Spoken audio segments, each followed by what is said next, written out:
All right, so in this video, we will discuss performance metrics.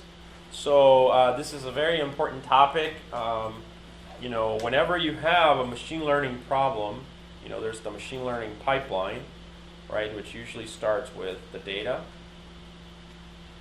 right, and then after that, you have maybe what is called pre-processing, right, so let me just write it up here, pre-processing,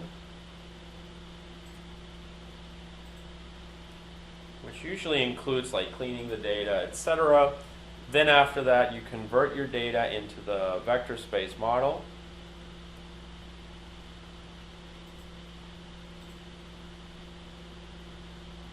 Right, so this might be, you know, where you extract the features, right? The features that are ready for machine learning. Then you build a model, right? So you're going to use some kind of machine learning algorithm, you know, logistic regression, deep learning, etc. And then finally, you have evaluation, right? So you have to have performance. Let's just say evaluation here. Oops. And now let's just say this is evaluation. All right. And so this is usually the machine learning pipeline. So in this lecture, we are going to focus on this part, right? So the evaluation. So the metrics. So in everything that we do in machine learning, whether we're using, you know, different tools like Weka, sklearn, or TensorFlow, or we're using any kind of algorithm, especially with supervised learning algorithms, you know, so it's got to be supervised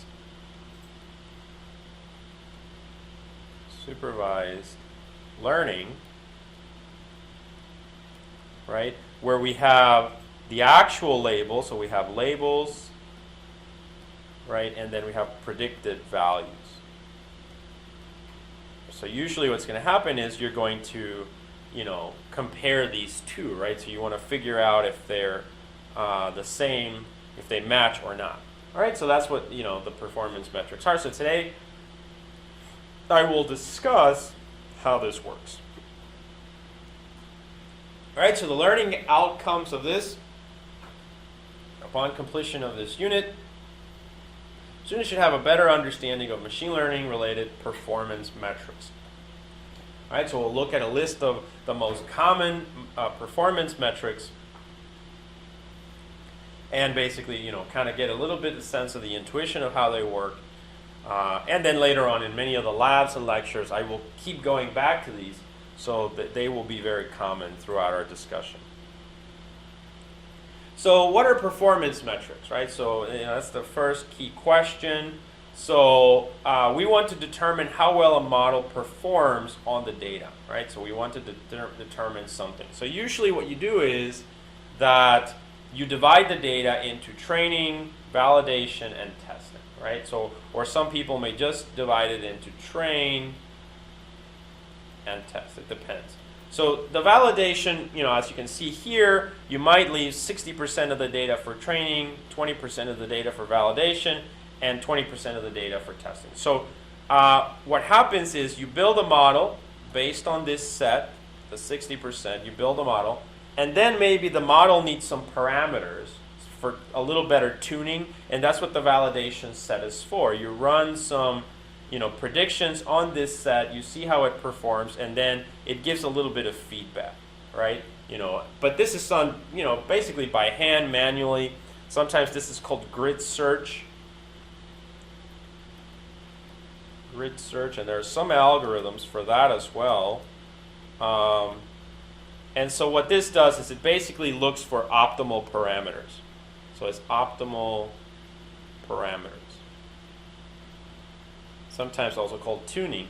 And so this step, as I said, some people use it, other people may not use it as much, but really is just to give some feedback to the model. And then finally, once the model has received some feedback, then you apply it to the test set, and then on this test set, you're going to get your performance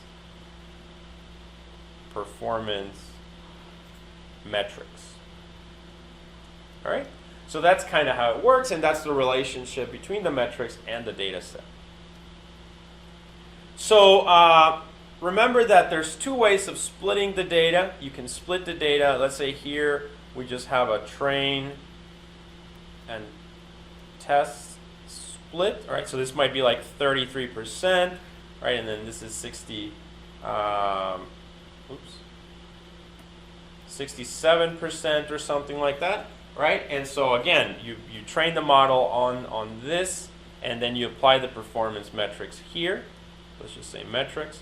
However, there's another, you might be asking yourself, so what happens when you use tenfold cross-validation? So tenfold cross-validation, remember, means breaking up the data into 10 bins, right?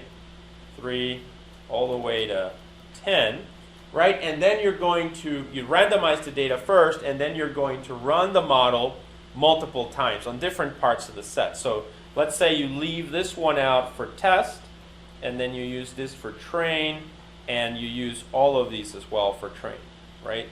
So it's basically the same approach. You build a model based on these two, right? So these two build a model, the ML model. And then once the model is built, you're going to apply it to the test set, right? So you apply it to that test set that you left out, and then this provides the metrics. And then with tenfold cross-validation, you keep repeating that process. So that basically means that the next iteration or some other iteration in the future is going to say, okay, now this is the test set. So all of these are the train set. This one is left out for the test set. So then again, you build a model with this data, right? You build a model with this data like that, and then once the model is built, you apply it to that test set. Okay, so you apply it there to that test set. All right, so that's kind of the way this all works, right? So you build a model based on the data, train, and then you apply the model to the test set and obtain the metrics. So what are these metrics? So basically the most common ones in machine learning are accuracy, precision, recall, F-measure, the confusion matrix, and the ROC curve. All right, so these are the main techniques that people use to assess how good their machine learning algorithm is. Remember that most of the time we are using data sets that have a lot of features, which basically means they don't just have 2 or 3. So it's not easy to just like plot the graphs and view kind of how the data is distributed. And so in that case, we can't really get pictures or visualization of our results. And so we have to rely entirely on numbers, right? We have to rely entirely on numbers. And that's why we want to have various views of the data, which is what this provides. All right, so these are various views of the data that give us some valuable information. All right, so for our purposes for this course, we will mainly use the metrics from the sklearn library. Now, TensorFlow has its own metrics, but just for consistency and to keep things simple, I just decided to go with just the sklearn metrics here. So we will use the sklearn metrics module for performance evaluation of the classifiers. I will show that this module can be used for both sklearn classifiers as well as TensorFlow classifiers. And again, this will help to more easily understand deep learning later on, since we won't have to use more complex and very verbose TensorFlow functions. So TensorFlow does have a tendency to be a little bit verbose, and it's a lot of code whenever you use something. And so in that sense, this might be a little bit easier. Okay? And when I say verbose, I don't mean that you write a lot of lines of code in TensorFlow, but that each line is long because it's a module within a module within a module of TensorFlow. All right, but so basically we will stick with the sklearn metrics. All right, and we'll develop a nice little function that will help us to always basically easily obtain our performance metrics. So again, so I'll discuss these individual ones, these metrics. So I'll start with accuracy, then recall, and then precision, and F1, and finally the confusion matrix. So here we have the best way to understand accuracy and really all the metrics is by looking at a confusion matrix. So this is a confusion matrix. All right, and this is really the best way of understanding this. So all of these metrics are just a simple equation or calculation of these values, these 4 values. So let's think a little bit about the logic here. So whenever we have a machine learning problem, especially a supervised learning problem, we're going to have labeled data. Right? We're going to have labeled data. So for instance, here we have a 2-class problem where the classes are either 1 or 0.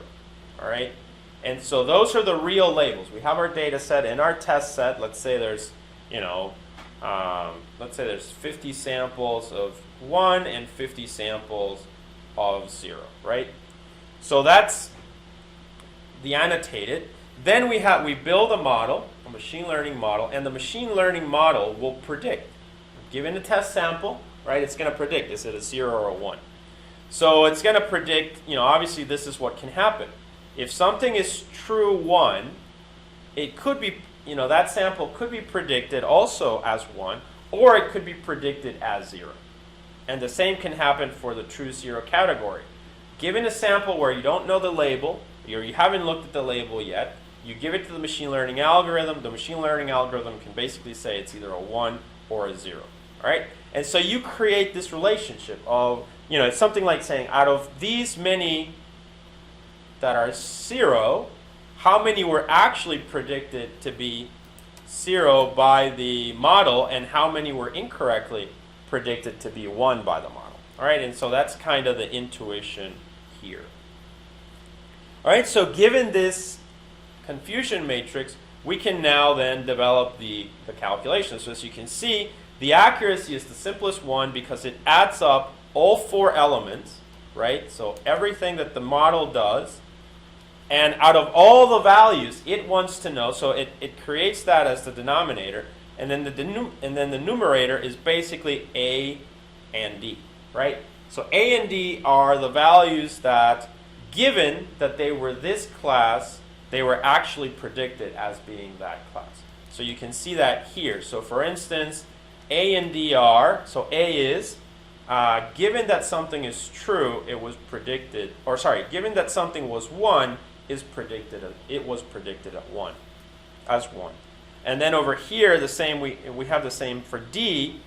Given that something is 0, it was correctly predicted as 0. So that's what accuracy is. It looks at A plus D, and then it divides it by the sum of all the values. All right? And that provides the accuracy. All right? Let's look at the next one, precision. So precision is a slightly different interpretation of the confusion matrix. So in here we're saying, let's look at the denominator. It's A plus C. So that's going to be this one and this one. Right? So the way to look at this is to look at the predicted. So you could say out of all the predicted,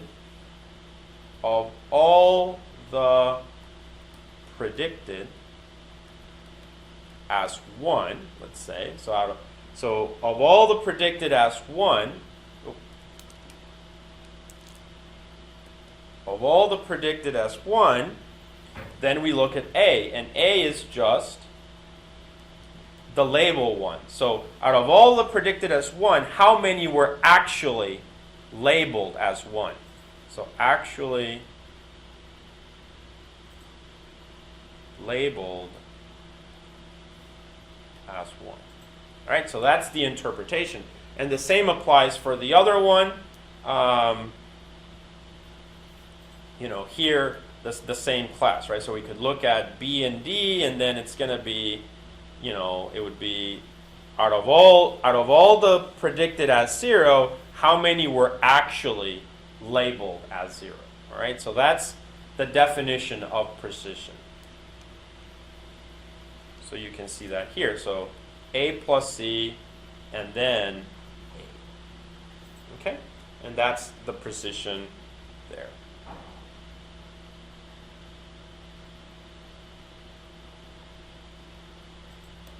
The next one is recall, slightly different, a little bit different. So now we look at The recall is A plus B, so now we look at this, A plus B. All right, and then so that the interpretation of that is basically based on the labeled one. So not as before, it was the predicted, right? Here it was predicted. Now we scroll down and we say, okay, A plus B, so of all labeled as 1, okay, of all labeled as 1, we look at A, right? So how many were actually A? So of all labeled as 1, A plus B, how many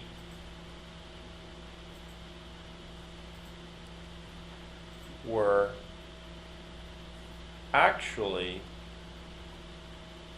predicted as 1. All right, so we can see that there. All right, so again, so we take A plus B, of all the labeled as 1, and then we take just A, given this, right? How many were actually predicted as 1? All right? All right. So, and that's pretty much it. F measure, the only thing I'll say about F measure is that,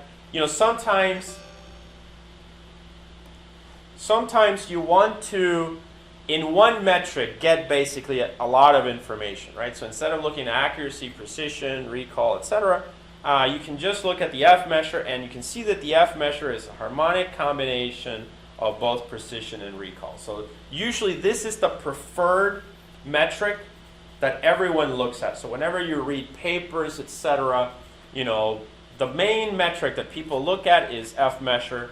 Then if they want to know a little bit about precision or recall based on the definitions we just provided, then they might look at those metrics. Accuracy is not actually the main one that you want to look at, but really the F measure. And as you can see, the F measure is based on the confusion matrix. Now you first need to calculate precision and recall, and then you can compute F measure based on this equation that we have here. Now you don't usually have to do these calculations on your own, right? This is done by sklearn, or is done by Weka or TensorFlow, right? So you just really have to call functions, and the functions will perform the analysis. Okay, so that's really the main intuition behind all of these performance metrics. Once you look at the videos for labs and things like that, you will see that we get the results, these metrics basically, and then you'll learn how to interpret them a little bit better. All right. Now the last one I'll talk about is the confusion matrix. So now we have, this is from Weka. We took this screenshot from Weka. All right, and you can see it's basically this iris data set. You can see just by the name here. And all the confusion matrix does is it tells you again, out of all that are A, how many were correctly classified as A. So you can see here, all 49 were classified for the test set here as A, and there were 0 misclassifications. So that's really good. However, that's not going to always happen. So usually what's going to happen instead is that you're going to have things like that. So those are misclassifications. So those are misclassifications because they're not in the diagonal, right? So you can see that. So when something is in the diagonal, it basically means that out of 46, or out of 50 that were B, 46 were correctly classified, and there were 4 misclassifications, right? And the same happens here for C, right? So out of 50 again that were C, 46 were correctly classified as C, and then there were 4 misclassifications. This is also useful because sometimes this might tell you where the algorithm is getting confused. So it might say, well, it confuses here. You can see it confuses for B, it confuses classes B and C, right? But it doesn't get confused with A, for instance. All right, so it's very useful. So I think it's always worth looking at the confusion matrix whenever you can to see what's going on in the data and to get a better sense of the algorithm. All right?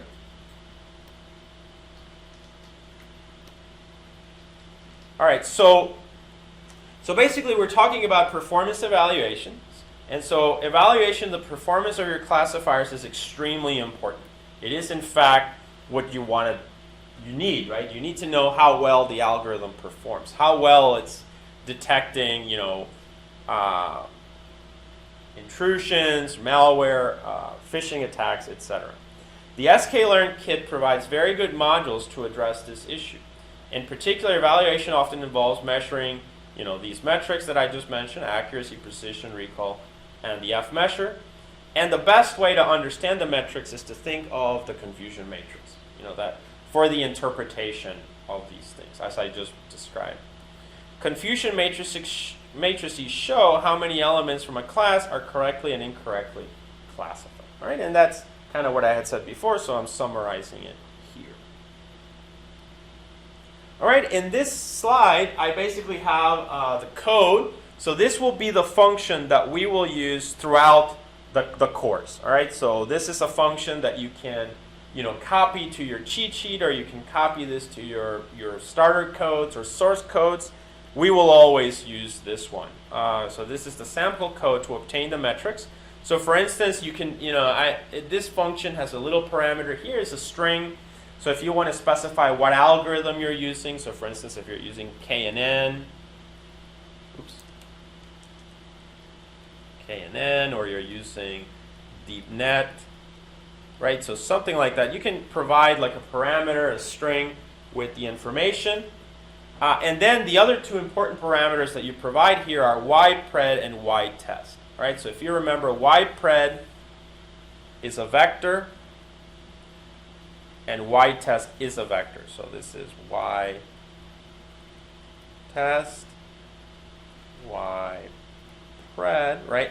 And so we are going to provide these. One is the annotated labels and one is the predicted labels. So usually, let's say you have 1, 1, 0, 1, and then here 1, 1, 0, 0, right? So that tells you that you have a match here, you have a match here, you have a match here, but these two do not match, right? So this gives you, in terms of accuracy, it would give you like a 75% accuracy, right? And that's basically what's happening. So we provide in ytest the labels and in ypred the labels as well. All right, so here you can see the code. We can print the algorithm name, and then over here we are using the sklearn metrics module to call these functions. We call accuracy score, precision score, recall score, F1 measure, and the confusion matrix. Right? So these are the four functions that we can use from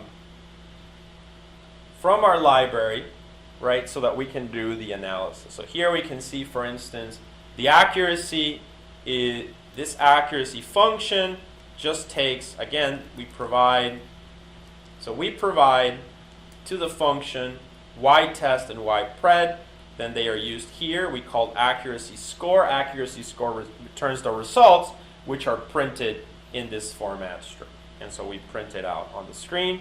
The same applies for the confusion matrix. We take ytest, ypred, run it through the confusion matrix, and then we can print it and get our results, just like we saw in the previous slides. And then that's pretty consistent for the other three, right? So you can see here precision score, recall score, and F1 score, right? So where we take ytest and ypred, run it through the function, get a result. So here the F1 score just plugs into the format string, and that's it. So it's very simple, actually.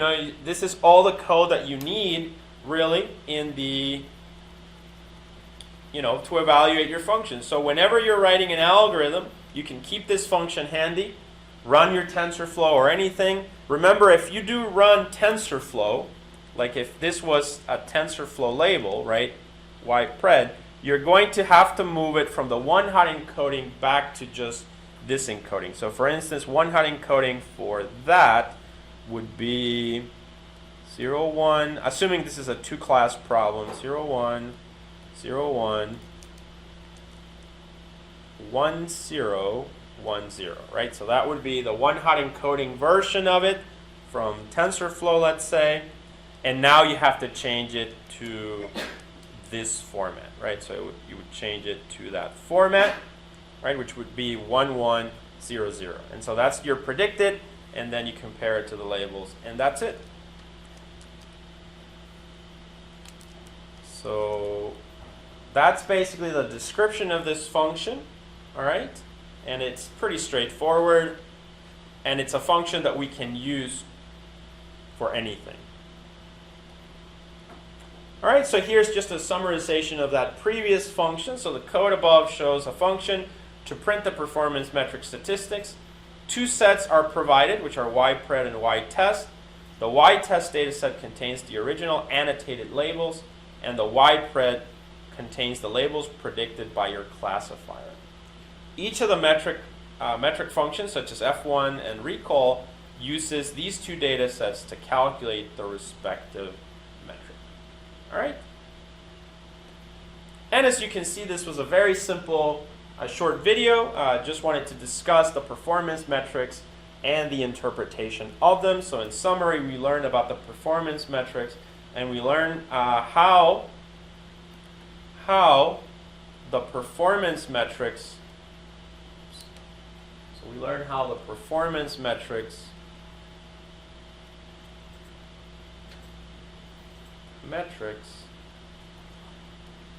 are related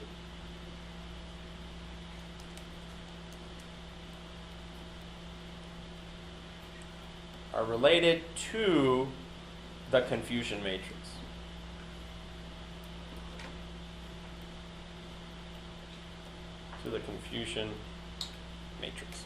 All right, so that concludes this video on performance metrics for machine learning.